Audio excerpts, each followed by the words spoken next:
Мен халыққа қызмет көрсету орталығы бөлімінің басшысымын. Бұрынғы атауы сон. Уақыт озған сайын ел өміріндегі сандық технологиялардың салмағы артып келеді. Қазір қалта телефонымен ақ Игов мобайл қосымшасын жүктеу арқылы талай шаруаны тындыруға болады. Бүгінде үйде отырып ақ Игов электронды портал арқылы реестрдегі 700-ге жуық мемлекеттік қызметтердің түрін онлайн бағытында алуға болады. Біз халық игілігі үшін аянбай қызмет жасаймыз. Халыққа қызмет көрсету орталығының қызметкерлері электронды кезекті брондау арқылы келген азаматтарды шырайлы жүзбен қарсы алып, сапалы қызмет көрсетуге асығады. Біздің жұмыс қайнап тұрған қазан секілді.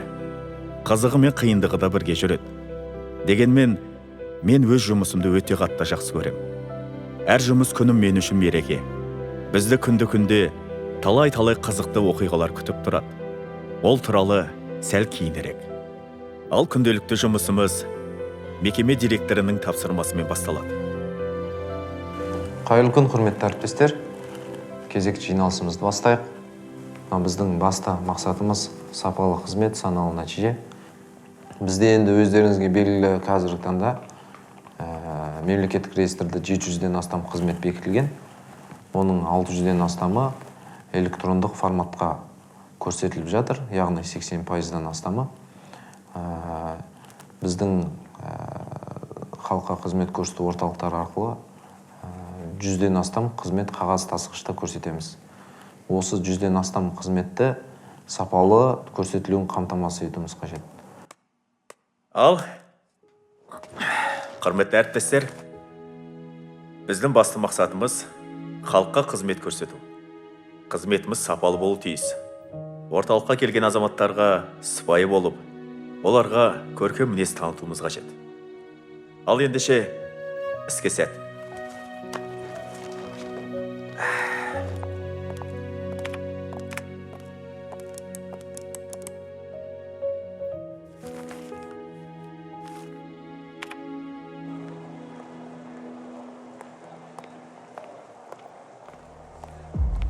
Саламатсыз ба, қош келдіңіз.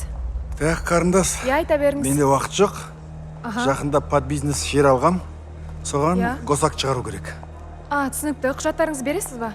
Маған жылдам шығарып беріңдер, ә? Аға, қазір. Міне.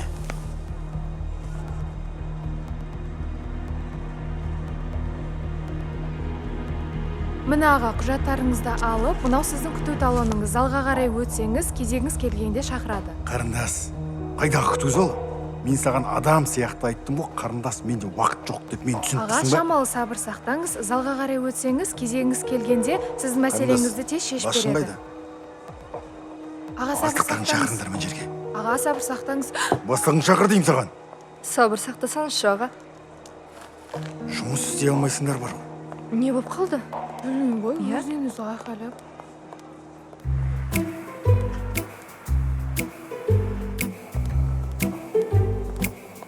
Ассалаумағалейкум.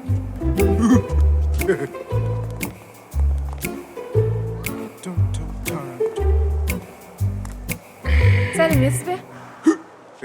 Сәлеметсіз бе? Қош келдіңіз, айта беріңіз. Түріңіз нормально екен. Рахмет. Не?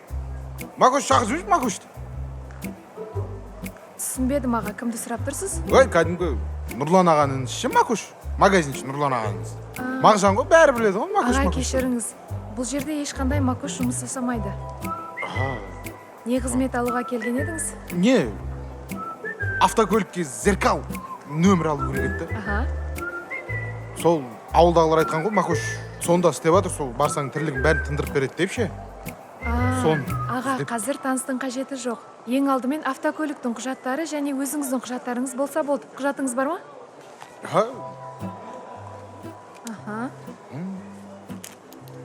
Керек емес, е? Жоқ, керек емес. Міне аға, құжатыңызды алып, мынау сіздің талоныңыз. Залға қарай өтсеңіз, қызметкерлер шақырып, тірлігіңізді тындырып береді. Талон? Е? Макуш шақырып берші, Макуш шақырып беріңдеші маған, е? Аға, қазір таныстың қажеті жоқ. Талон алып, зал... Ағырке? Аға, тыныш. Сәлеметсіз. Ағамыз автокөлігіне номер алуға келген екен. Не? Зеркал нөмір алу керек еді? Жарай жүріңіз. Сен Макуштың досы емессің ба? Жоқ, дос емеспін.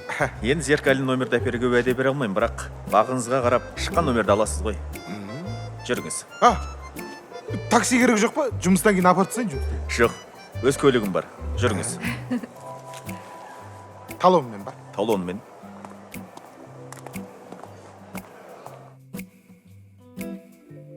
Сәлеметсіз бе? Саламатсыз ба? Мен жеке куәлік алуға келген едім. Соған енді қандай құжаттар? Қарындас. Соны айтып бересіз ба? Міне, менің құжаттарым. Тез қарап беріңіз. Сәлеметсіз бе?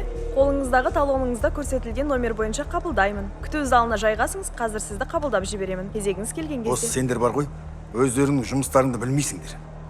Осы жерде отырып алып, халықты күткізгеннен басқа жұмыстарың жоқ. Мына сендейлерді бар ғой, жұмыстан құрту керек. Кәне әлгі, арыз шағымданатын кітапшаларың. Ар жаққа барсам осында жібереді. Осында келсем сен күттіріп қоясың. Міне саған құжат. Сенімен сәндетіп отыратын уақытым жоқ, тез. Ағатай, өтінем сізден. Сабыр сақтаңызшы. Жоқ, сабыр сақтай алмаймын. Кезегіңіз келгенде Сабыр сіздің сақтай құжаттарыңызды алмаймын. қабылдайтын Сабыр сақтай боламын. алмаймын. 3 сағат болды күтіп отырғаныма. Сабыр Динара. сақтаңызшы. Тыныштық па? Сәлеметсіз бе? Сен кім болдың тағы? Кешірім өтінем. Менің аты жөнім Жомарт Өмірзақұлы. Осы халыққа қызмет көрсету бөлімінің басшысы болам. Сізге қандай қызмет түрі керек? Басшысы мақ. Міне саған құжат. Тез шығарып бер. Ағасы, кешірім өтінем. Бізге берілген тәртіп бойынша әр азаматқа кезегімен қызмет көрсетеміз. Ана қолыңызда тұрған талон бар ғой? Сол бойынша өз кезегіңізді күтіңіз. Түсінеді деген ойдам. Өй, сенде. Тездетіңдер. Жарайды. Осылар шетінен құрту керек бар ғой. Өз жұмыстарын білмейді. Телевизорде сайрайды. Соңға барсаң тірлігіңді тез бітіріп береді деп. Аға ашуыңыз жаман екен. Не дедің?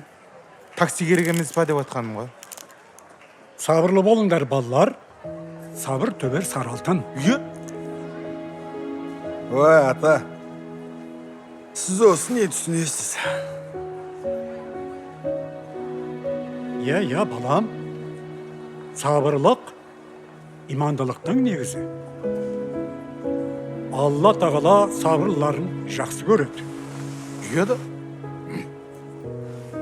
Сыртыңнан байқайым, бағанадан бері өте іскер, әрі икемді жігітке ұқсайсың. Не дедіңіз? Я, балам. Сабырлық имандылықтың негізі. Ардақты пайғамбарымыз Мұхаммед Алланың игілігімен сәлемі болсын оған. Жәннат аналардың табанының астында деген. Бәріміз сол аналардан туылдық. Әлігі жаңа ғана ұрысқан ана қарагөз қызғымыз, ол да келешек ана болады. Сенің де әпке қарындастарың бар шығар. Иә, ақсақал. Менің егіз екі қызым бар. Мен оларды өте қатты жақсы көремін. Мәне балам. Егер де сол қыздарыңды біреу, бейтаныс біреу, ренжітсе қалай қарайсың? Дұрыс. Дұрыс айтасыз. Менің жаңа қысым дұрыс болмапты. Қабая. Не істесем болады? Әне балам, өзіңе өзің енді келдің. Дүние алма кезек. Ол қызда біреуге әпке, біреуге қарындас шығар. Әй, ардақты пайғамбарымыз Мұхаммед өзінің үмбеттеріне өсиеттері жазылған. Менде бір қазір кітап бар. Кітап? Міне. Өсиеттері жазылған. Міне. Осы кітапты мен саған сыйлайын. Рахмет, ақсақал. Ал, екіншісін қазір.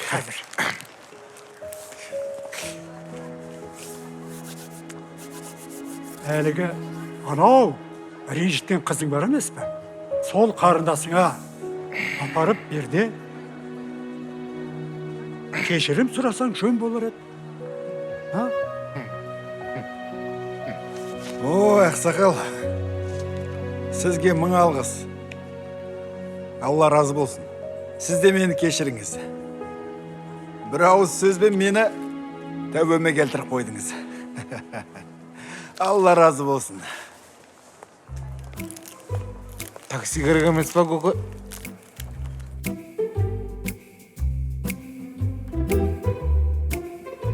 Ассалаумағалейкум. Уағалейкум сәлем. Жайша жүрсіз ба? Жай, міне ерден кілт алуға келгем ғой. Кілт? Иә. Үйдің кілті ма? Жоқ, Машинаның кілті ма? Түсіп қалды ма бір жерге? жоқ, еш жерге кілт түсіп қалған жоқ. Кілт та? Таптым. Иә? Жеңгемнің көңілінің кілті. Жоқ. Енді? Не айтып кеттің? Қайдағы машина, қайдағы үй, қайдағы жеңген көңілің кілті? Жай, мына ЭЦП кілт аштыруға келгем. Электронды қолтаңба. Соны алам кетем. Сонда кілтке электронды қолтаңба ЭЦП деп жазып бере ма андай кілтке? В общем, дым түсінбедім, оған да таныс керек шығар. Қайдағы таныс? Қазір кезегім келсе, маған береді, сон алам кетем болды. Нема, такси керек емес па, такси? Жо, рахмет бауырым, керек емес.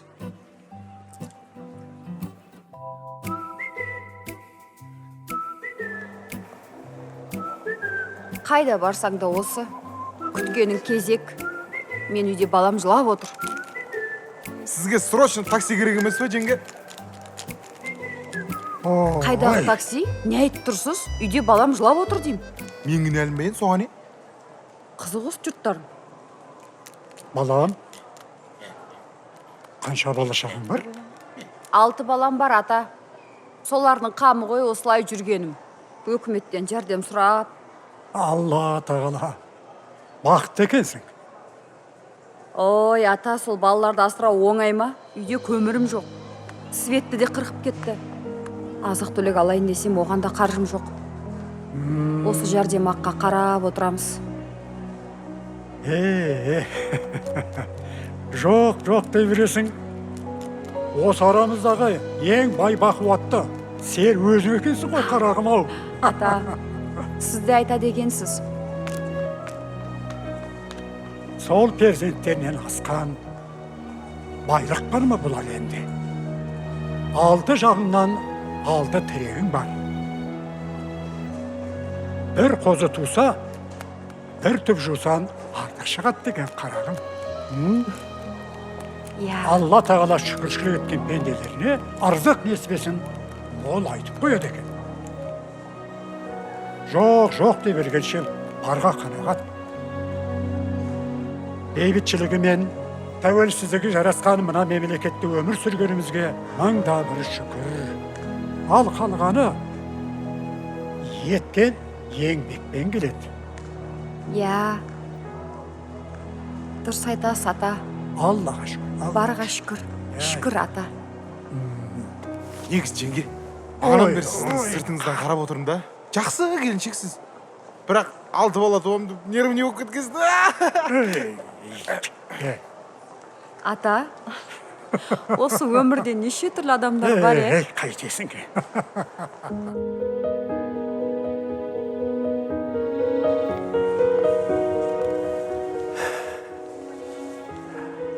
Айналайын, қарындасым. Мына ашуланшақ ағаңды бір жолға кешір.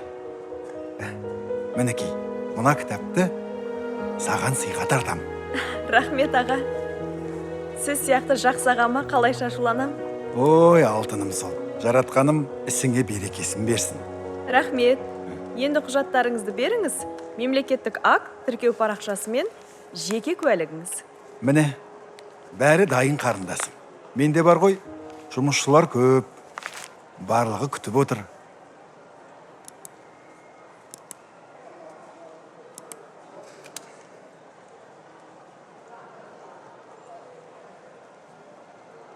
Міне аға, базаға енгіздім.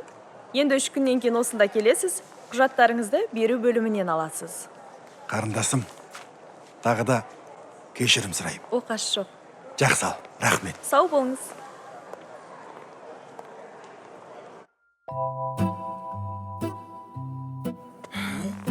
саламатсыз ба? Сәлеметсіз бе? Қарындас нөміріңізді бересіз ба? Маған зеркальный нөмір шығарып беріңізші. Мен негізі сізге зеркальный номер бере алмаймын. Базада қандай шығады, соны аласыз. Жеке құжатыңызбен техпаспортты бере салыңыз маған. Міне. Зеркальный нөмір шықпайтын шығар бұдан.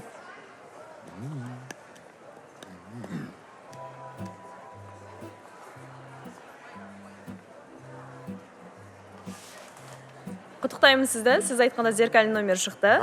Иә, 353 сіздің номеріңіз. Енді номеріңізді құжаттарды беру бөлімінен аласыз. Рахмет қарындас. Сау болыңыз. Үлкен рахмет сізге. Оқасы жоқ. Такси керек емес па? Тегін жеткізіп салам. Жоқ, рахмет. Керек емес. Сау болыңыз.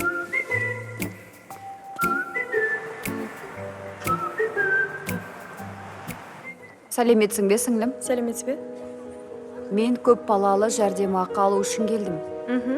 Сіздің жеке куәлігіңіз, балалардың туу туралы куәліктері және банкте ашқан есеп шотыңыз бар ма сізде? Беріңіз. Иә, мен бәрін алып келдім. Міне талон, жеке куәлік.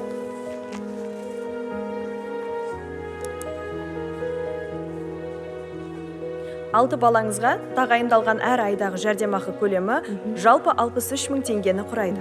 Сонда әр балаңызға 10.500 теңгеден құрайды. Сіңлім, рахмет. Осыған да шүкір. Мінекей, құжаттарыңызды ала қойыңыз.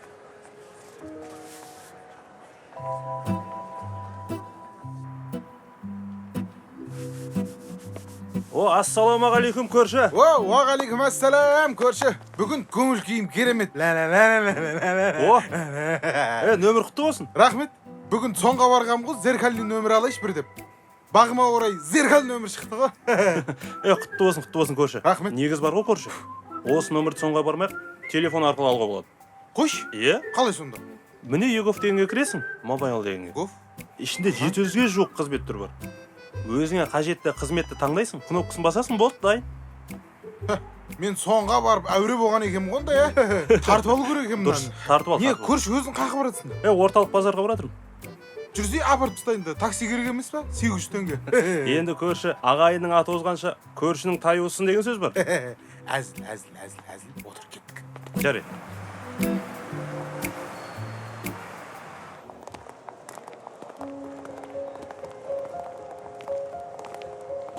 Құттықтаймыз. Сіз біздің халыққа қызмет көрсету орталығының ең үздік клиентісіз. Иә, сіз орталықтың ең үздік клиентісіз. Түсінбедім. Қалай сонда? Біздің орталықта апта сайын үздік клиент номинациясы акциясы өтеді. Рахмет. Рахмет сіздерге. Үлкен рахмет. Рахмет. Ал, ендеше, естелікке суретке түсейік. Келіңіз. Иә.